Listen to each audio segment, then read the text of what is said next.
നല്ല മനുഷ്യൻ തൻ്റെ ഹൃദയത്തിലെ നല്ല നിക്ഷേപത്തിൽ നിന്ന് നന്മ പുറപ്പെടുവിക്കുന്നു.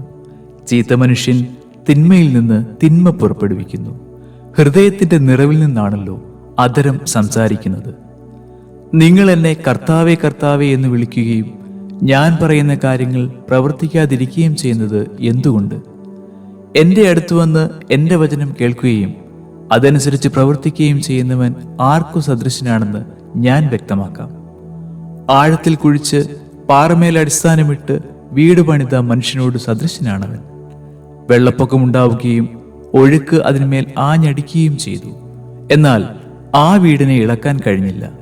എന്തെന്നാൽ അത് ബലിഷ്ഠമായി പണിയപ്പെട്ടിരുന്നു. വചനം കേൾക്കുകയും എന്നാൽ അതനുസരിച്ച് പ്രവർത്തിക്കാതിരിക്കുകയും ചെയ്യുന്ന മനുഷ്യൻ ഉറപ്പില്ലാത്ത തറമേൽ വീട് പണിതവന് തുല്യൻ. ജലപ്രവാഹം അതിന്മേൽ ആഞ്ഞടിച്ചു, ഉടനെ അത് നിലം പതിച്ചു. ആ വീടിന്റെ തകർച്ച വലുതായിരുന്നു. ലൂക്കോസ് എഴുതിയ സുവിശേഷം 6-ാം അധ്യായം 45 മുതൽ 49 വരെയുള്ള വാക്യങ്ങൾ.